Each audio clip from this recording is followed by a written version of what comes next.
Live from WLNS TV, this is 6 News at 6. Today is a historic day. For just the third time in American history, the U.S. House is getting ready to vote on articles of impeachment. And the president and vice president are right here in mid-Michigan preparing to give their response. It is our top story tonight at 6. Thank you for joining us. I'm Sherry Jones. And I'm Lauren Thompson. The debate over impeachment is nearing its end, and a vote in the House could happen at any time. You can watch that debate live right here on WLNS.com. And if the vote on impeachment happens during this newscast tonight, we'll cut in and bring it to you live. And as that is happening in D.C., President Trump is holding a Merry Christmas rally in Battle Creek. That's where we find Kaylee Maritat. She's here for you now live from the Kellogg Arena. Kaylee, what's the mood like there so far? Sherry and Lauren, we've already heard from a lot of guest speakers tonight, including Speaker of the House Lee Chatfield and Chairman of the Michigan Republican Party Laura Cox, who have really been getting this crowd riled up, mostly talking about the impeachment articles. Now, we are only an hour away from when the rally is officially supposed to begin at 7 o'clock, but I actually just got a chance to speak to the communications director of the Trump 2020 campaign, and he says these impeachment articles are actually just motivating Republicans more to come out and support the president and drive them more to the polls to re-elect him in 2020. Americans don't like it. Michiganders don't like it when one political party decides that they know best and decide to take the choice out of the hands of the voters. We've got an election less than a year away, and the Democrats in Washington want to tell the people of Michigan, you don't get to vote to re-elect this president if you want to. You don't get that choice. We in Washington, D.C., we Democrats, we're the ones who are going to make that choice. That is not an easy sell, and I don't think they can credibly make the case to the people of Michigan. I did get the chance to talk to some protesters outside who are very anxious to hear what President Trump has to say, along with the supporters inside. But we'll have more for you tonight on 6 News at 11, along with WLNS.com. I'll be doing some Facebook Lives to keep you guys updated on what's going on here. Here for you now in Battle Creek. Kaylee Maritat, 6 News. Sherry and Lauren, back to you. All right, thank you, Kaylee. Well, the Merry Christmas rally is drawing a lot of supporters to Battle Creek, but as Kaylee mentioned, the president's opponents are also making an appearance. Yes, a handful of protesters gathered outside the Kellogg Arena to voice their disapproval. The demonstrators stood in the snow carrying protest signs and taking turns speaking about how they believe the Trump administration has fallen short in America and in Battle Creek specifically. Donald Trump has come to town once again. I think it's a desperate attempt to try to shore up support here on the west side of the state, where we've made some terrific inroads as Democrats. We've got great folks running and great folks on the ground doing work every day, knocking doors and making phone calls. And we wanted to make sure that he saw that Michigan is not for him this time. You know, we're going to take this state back and take this country back. Organizers say they want to turn Calhoun County and the entire state blue in the 2020 election. Vice President Mike Pence is also at that rally tonight after spending the day traveling across mid-Michigan in his tour bus. The vice president landed in Saginaw, where he spoke at a Workers for Trump rally this morning. Then he actually made 2 surprise stops in Frankenmuth. I was able to travel in the motorcade today and got an exclusive one-on-one interview with Vice President Pence. We spoke about a number of things, but on this big day in Washington, we mainly focused on the impeachment proceedings before Congress. Strong words today from Vice President Mike Pence on the impeachment proceedings in D.C. Well, what's happening in Washington, D.C. is a disgrace. For the second time in 2 weeks, the vice president sat down for an exclusive interview with 6 News on what could be a historic day in Washington. As the vote goes through the Congress today, we expect these articles of impeachment will pass. But the vice president says that passage will fall solely along party lines. The first truly partisan impeachment in American history is essentially an attempt to overturn the results of the 2016 election. They're essentially saying to the people of Michigan and America that they know better.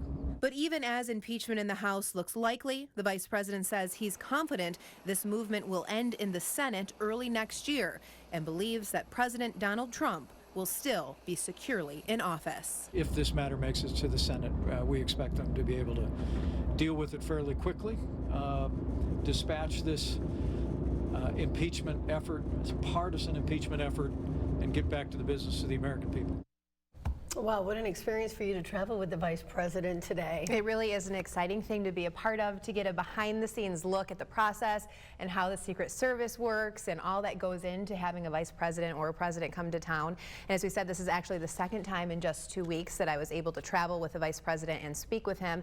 And we did cover other topics today as well. And Michigan's role, of course, in the 2020 election is something else that we touched on, and we'll share with you tonight what the Vice President had to say about that on 6 News at 11. All right, we look forward to it. Thanks, Lauren. Well, the vote on the impeachment of President Trump is expected to begin at any point tonight. And as you would expect, other Michigan lawmakers are weighing in on that process today, too. Our team coverage continues this evening with Luke Snyder. He's here for you now live in our newsroom with that part of the story. After weeks of testimony related to the president's dealings with Ukraine, all eyes are on Capitol Hill at this hour to see if the president will be impeached. And Michigan lawmakers were front and center on the House floor today. Two of the more vocal Congress people were Republican Congressman Tim Walberg and Democrat Rashida Tlaib. You are the ones obstructing justice. You are the ones bringing pain and suffering to our republic for your own selfish, personal, political, and partisan gain. Doing nothing here, Madam Speaker, is not an option. Looking away from these crimes against our country is not an option. This is about protecting the future of our nation and our democracy from corruption, abuse of power, criminal cover-ups, and bribery. If the vote passes, President Trump will become only the third president to be impeached. Sherry and Lauren, back to you. All right, thank you, Luke. We'll stay with 6 News. We will bring you full coverage of the impeachment process as it happens, and we'll have the president's comments from Battle Creek tonight and more from our exclusive interview with Vice President Mike Pence. That's all coming up on 6 News at 11. Tonight, many people are debating whether survivors of Larry Nassar's sexual abuse are being taken advantage of again, this time at the hands of an attorney. A group of survivors suing USA Gymnastics is being charged nearly 40% more than clients of a similar case with the same lawyer. Kara Hay is here for you to explain why. USA Gymnastics filed for bankruptcy last year, a move it says would help resolve about 100 lawsuits from more than 350 Larry Nassar sexual abuse survivors. But in turn, the women had to hire an attorney who specializes in bankruptcy claims. They hired James Stang. According to the Washington Post, he's charging them $1,145 an hour, a fee a judge approved, but other attorneys in his field say is too much. His competitor said, look, there's no reason why that case should cost $1,000 an hour. Will Hobson, a reporter with the Washington Post, says lawyers of abuse victims typically discount their fees. Stang isn't. Well, at least not for the Nassar survivors. Stang also represents abuse victims of Catholic priests, and he's charging them 35 to 40% less.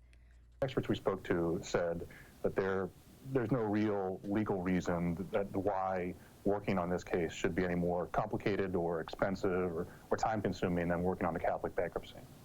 But Hobson says ultimately it could have all come down to negotiations. But the victims in the Catholic cases he was working with drove a harder bargain than the Nassar victims. Most of the Nassar survivors Hobson spoke with say he charges more, but he's going to win them more at the end. If things change and Nassar survivors feel the fee is too much, they can file an objection in court.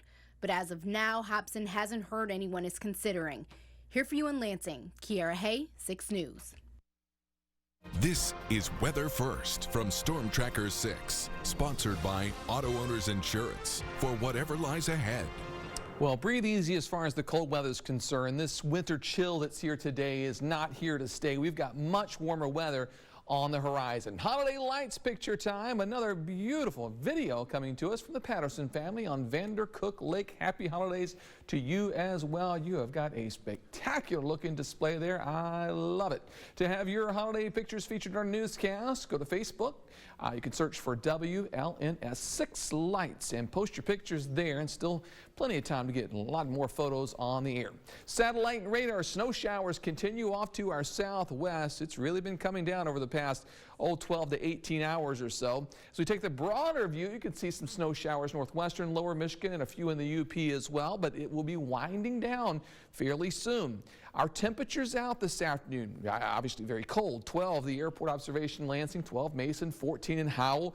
But we're not going to fall a lot late tonight and may even rise a bit by tomorrow morning. If you're out on the area streets, in pretty good shape overall, but still some secondary roads will have some slick spots here and there. WLNS Tower Cam 127 appears to be moving along at normal speeds. Temperature 14 degrees. Our feels like temperature also 14. In Grand Ledge, just a hint of sunshine, a star out there. Isn't that a beautiful shot, except for it's really cold outside. 13 degrees the current temperature. Winds calm. Peak wind earlier today, 34 miles per hour, so it was quite breezy at times. On the Jackson Cam, more or less the same shot. Beautiful sky. Temperature 14 degrees, but a wind chill feels like 4 degrees outside. Bundle up if you are heading out this evening. Wind chill in Hillsdale is at 8, west winds at 5, and a current temperature sitting at 14 degrees. As we check out Precision Cast tonight through tomorrow morning, lake effect shuts down, a quiet start, and temperatures will actually warm into the mid-teens through 7 o'clock. So even by 7, it's starting to head back in the right direction. By tomorrow afternoon, we're in the low 30s, a mix of clouds and sunshine outside. Thursday night into Friday morning should be fairly quiet once again as well. No major storm systems in the region right through much of the week and into the weekend as well, into early next week. Not a whole lot happening. The only thing we're watching for is to see if this cloud cover can break up just a little bit. If it does on Saturday, we'll see high temperatures climbing into the 40s. Here's the forecast for tonight. Partly cloudy, cold, overnight low 10 degrees. That'll occur right around midnight. 16 by 7 o'clock, low 30s by 4 o'clock. Winds tomorrow occasionally as high as around 15 miles per hour. There's the 6-day forecast. 34 on Friday, 41 Saturday, mid-40s Sunday, Monday, and lower 40s on Tuesday for Christmas Eve. Christmas Day, 38, starts to cool off. And then a few rain showers Thursday, and cold enough to mix in a few snow showers, and eventually all snow showers by next Monday, but I still don't see certainly not a major winter storm anytime soon. Traffic tracker this afternoon, all quiet across the Lansing area as well as Jackson. No major issues out there, no matter what direction you're headed. So that is great news. Been pretty quiet traffic-wise this week, and that's always a good thing. Yeah, and that accident we were following up on 69 is cleared up as well. Yeah. Beautiful sunset. So, hey. For just a few degrees warmer. Oh, it is just brutally cold today. Yeah. Yes, thanks, David. Well, Governor Gretchen Whitmer held a roundtable for reporters today to talk about her first year in office, and we'll tell you what she had to say right after the break.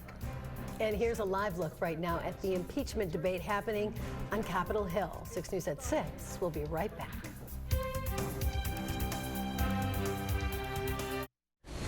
Governor Gretchen Whitmer met with reporters today to talk about her first year in office, which she says has been a wild ride with many ups and downs. Our Capitol correspondent Tim Skubic was at the year-end roundtable where the governor also weighed in on the impeachment process in D.C.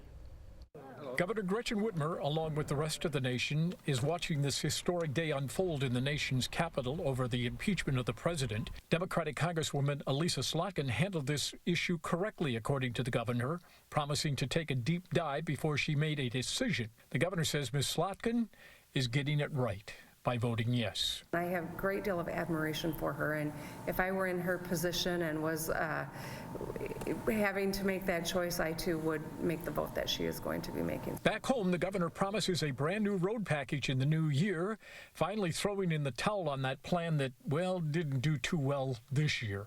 To do the same thing in year two, I think would probably not be wise. Meanwhile, some progressive Democrats, such as Senator Jeff Irwin and a host of others, are talking about installing a graduated income tax, a longtime favor of Democrats, including this one.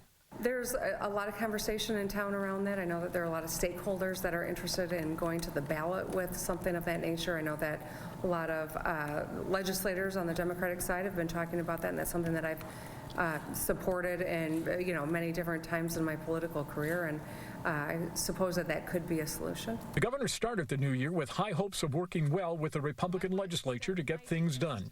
She says it was a wild ride, up and down, and she did learn something. I'm not perfect. I certainly have learned a lot in this process. I think that the way that we expend my time, the way that I am engaged with people across our state and business across our state is something that's important, and becoming, I think, a better manager of that time and putting our priorities where they really need to be, I think, is something that we'll hone and improve upon. The governor has one more year-end interview to do as she sits down at the executive residence for a 1-hour chat on WKAR's Evening with the Governor, and get a full report on what she said right here on News 6. Here a few in Lansing, Tim Skubic, 6 News. Well, Audrey will join us after the break with sports. She's going to fill us in on Mark D'Antonio's busy morning. He welcomed 19 new Spartans to Michigan State's football program. She'll have those details next. This is the LaFontaine Automotive Group 6 Sports Desk. By 10 a.m. this morning, Mark D'Antonio had all 19 of his signees' national letters of intent in his hands. And the one thing he made sure to point out about Michigan State's 2020 recruiting class is how almost every player had an extremely productive senior season. Many won state championships with their high schools. If you break down this class by position group, there are 8 offensive players, 10 defensive guys, and 1 special teams player and kicker Jack Olson from Wheaton, Illinois. But this isn't it. D'Antonio says this class could end up being anywhere from 21 to 25 players after the traditional signing day takes place in February. But as of right now, this class ranks 42nd in the country and 11th in the Big Ten. There's just one quarterback. His name is Noah Kim, and he just so happens to have a black belt in karate.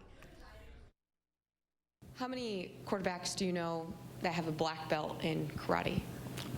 I have none to my knowledge. So, but that was exciting to hear. I think he competed from maybe his 3rd grade and through his 9th grade year. I just asked him if he ever broke a board. He said, yeah. I said that was good enough. So going off of that then, how does a skill like that translate to the football field, especially at that position, in terms of maybe his footwork and being able to be creative, as you mentioned? Yeah, I think as much as anything, it's the discipline that goes along with it. And in a quarterback position, you need to be disciplined. You need to be very confident in yourself, very aware of your surroundings. I think that probably carries over from karate. I don't know that to be true. I'm not an expert, but I would think that holds that value. And then also, I think he is a quick twitch guy, and you can see that on film. Here in town, Williamston's Eston Miles made it official with Western Michigan University, meaning the 6'3", 310-pound defensive tackle will be taking his talents to Kalamazoo next fall. He's just the 3rd football player to come out of Willie and play at the Division I level. And to think it may have never happened. He was a very good junior varsity baseball player and thought that was the route he initially wanted to take until his dad convinced him otherwise. 10th grade. I wasn't going to play, and then he said, no, just give it one more try, and then I got my mom on board to let me quit, and he fought it, and then, I had a good season, and then, it kind of took off from there. Saw him as a freshman, 8th grader in reality, and just to see his development over time. As a sophomore, he was making plays on the varsity, but really his junior year, he kind of made that big step of like, wow, this guy is 300 pounds. He's a big dude, and he can run down the line and make tackles, and he's hard to block. By the way, Miles has a heck of a handshake. All right, time to shift our focus to the MSU men's basketball team, and that's because the 15th ranked Spartans are just a few hours away from trying to do what no other team in the Big Ten has been able to accomplish this season, and that's get a win on the road. As expected, we were able to confirm, though, that freshman shooting guard Rocket Watts will not play tonight against Northwestern, which means those minutes are going to go to sophomores Gabe Brown and Aaron Henry. Northwestern may be at the bottom of the Big Ten standings, but that means absolutely nothing with a 13-way tie going on in the conference heading into tonight's tilt. And there's this. They got good players that came back. They got a good coach. They got a good offense, good defense, and they're a tough team. They can rebound, they can run, they can defend. It's going to be a tough game, but I know both teams are going to compete. They look a lot, more stronger and just more active, I would say, on both ends of the floor. And they've always competed, and we've had trouble there in the past. But just one of those teams that's always executed well, from even their plays on offense to the out-of-bounds plays they run. They just are just a well fundamental team. That game starts at 8 o'clock tonight. It's in Evanston, and of course, we will have all the highlights tonight at 11. That's it for sports. We'll be back after the break. Well, the Christmas tree is set. The packages are under the tree. Now, what about the weather? Well, Santa's going to need some rollers on his sleigh because it doesn't look great.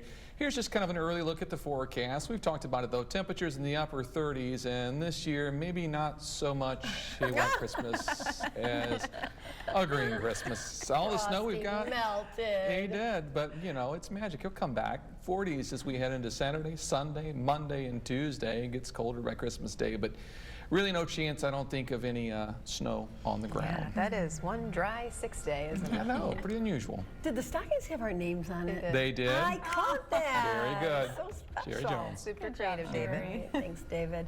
Well, that's our time for now. Stay tuned for 6 News at 11.